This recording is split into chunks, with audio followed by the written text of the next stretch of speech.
Mga kabida, isang magandang oras sa lahat at welcome po sa aking channel. Tila magkakaroon po ng panibagong change of leadership po, ano? Mga kabida, dyan po sa Senado, matapos pong magbitiw, ito kong si Senator Ping Lacson bilang chairperson po ng Senate Blue Ribbon Committee. Sabi ng ilang mga observers po mga kabida, sinyalis daw ito, ano? Na magkakaroon po ng change of leadership. Matapos pong nagpahayag ito pong si Senator JB Ejercito na aalis daw sila mula sa majority block mga kabida. Alam naman po natin na 5 mga senador yon yung binanggit po ni Senator JB Ejercito po mga kabida na parang hindi na po kontento dun ho sa resulta po ng investigasyon po ng Senate Blue Ribbon Committee patungkol ho sa issue po ng flood control projects mga kabida po. Okay?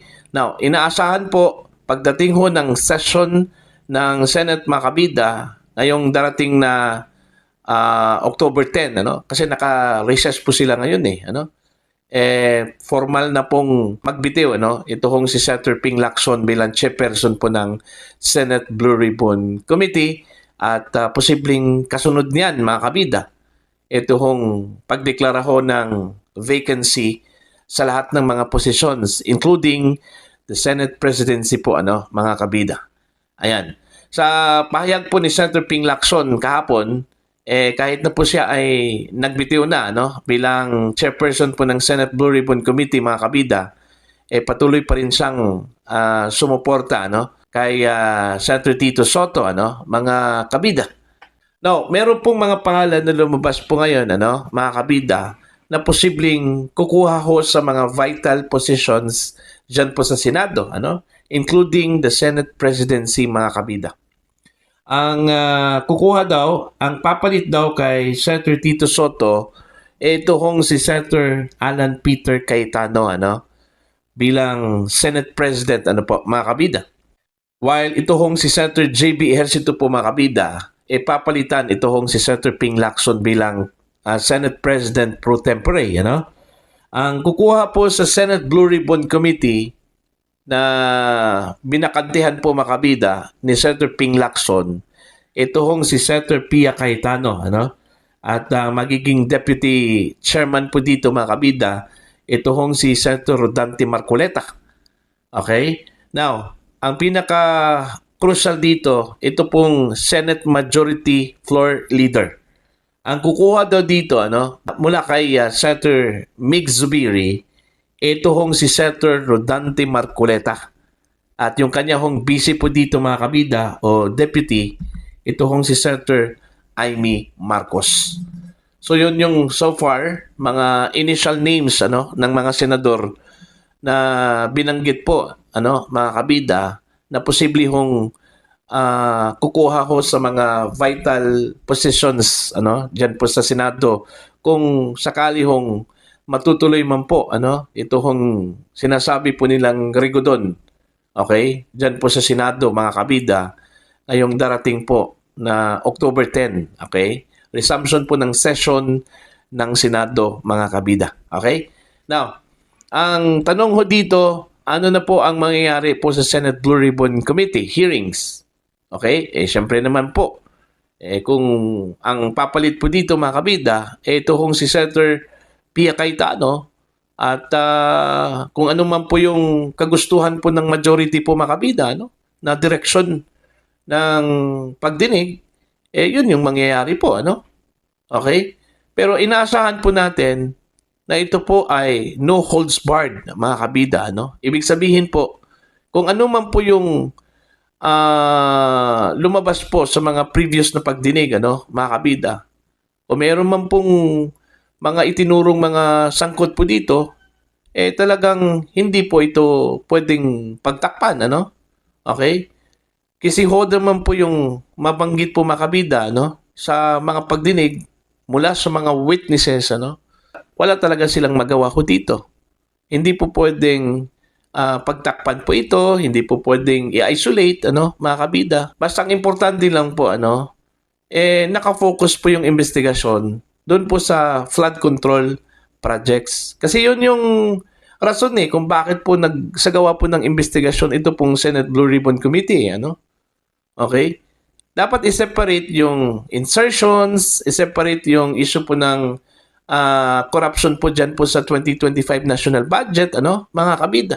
Kasi ang pinag-usapan po natin dito, ito hong multi-billion pesos po, ano, na corruption dyan po sa flood control projects. Kaya nga nalilito po ito hong mga senador kasi iba't iba yung mga topics. Hindi ho nakafocus doon po sa issue po ng flood control. Okay? Yung issue po ng flood control po, mga kabida, may mga nabanggit na mga mambabatas po dito, ano? Although mix po, may mga senador, may mga kongresista, ano? Pero at least, doon po sa flood control. Kaya nga nalilito na po, ano, ito hong mga senador because halo-halo na po yung topics. Although hindi po binanggit doon po sa Senate Blue Ribbon Committee, ito hong issue po ng insertions po, mga kabida, no, sa 2025 national budget. Pero iba kasi yung style po ni Senator Ping.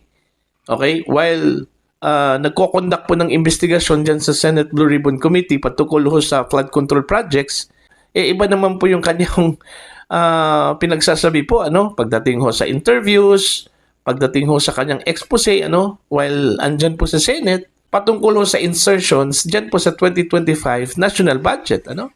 Ano ba talagang focus po ng Senado dito? Yung 2025 national budget o ito hong flood control projects po, mga kabida, ano?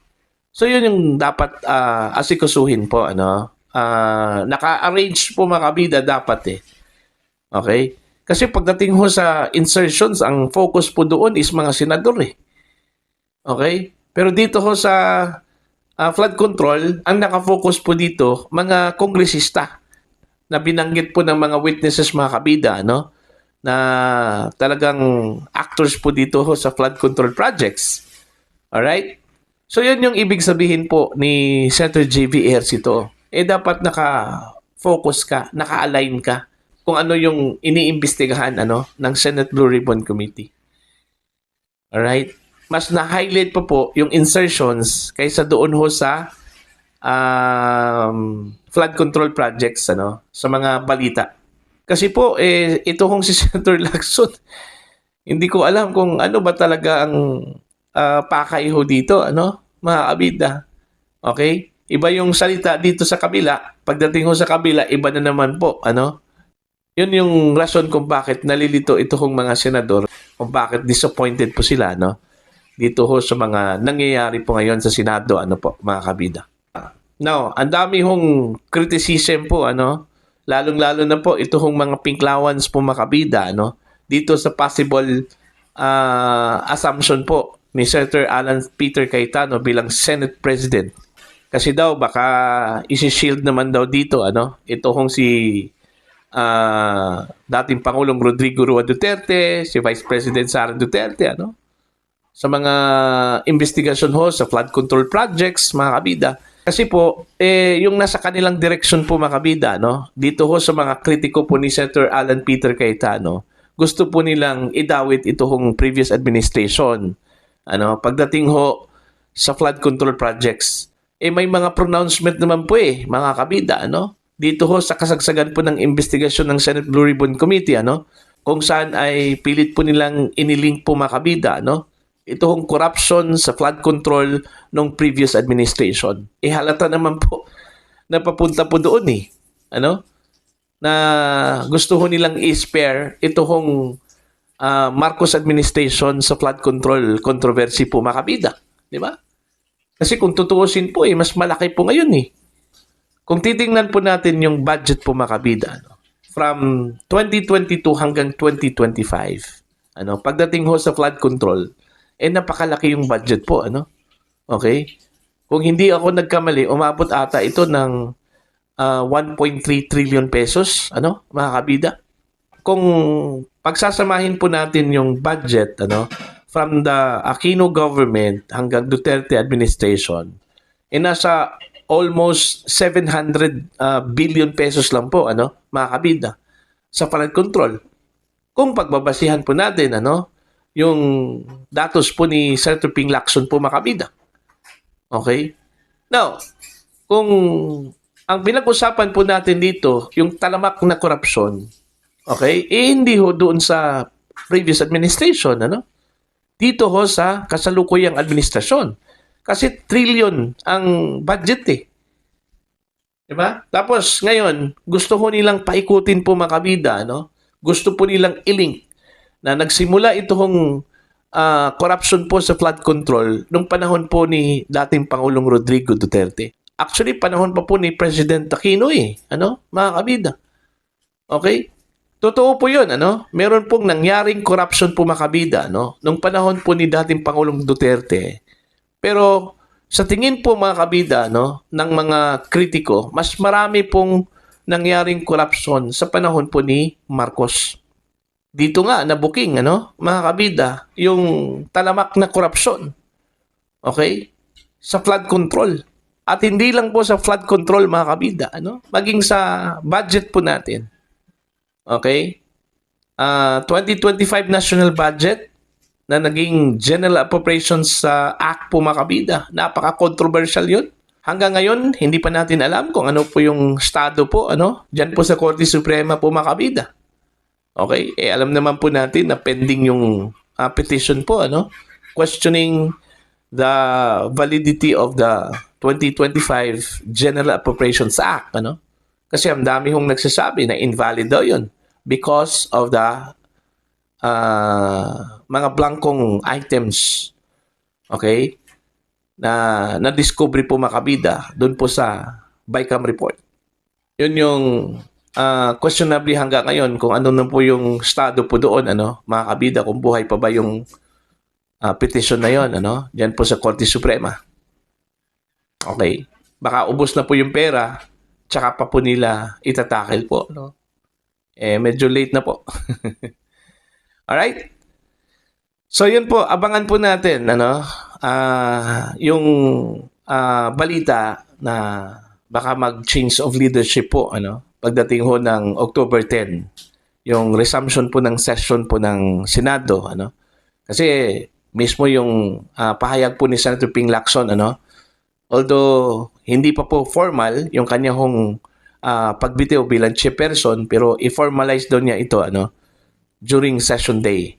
Okay? And most likely, this coming October 10 po yun, ano, mga kabida, 2025. So yan po, mga kabida. Para po sa inyong opinion at pananaw po, ano, please comment down. Sa mga hindi pa po subscribers sa aking channel, please subscribe. Just click the subscribe button, click the notification bell, click all para updated po kayong, mga kabida, sa aking mga uploads. Maraming salamat po sa inyo lahat.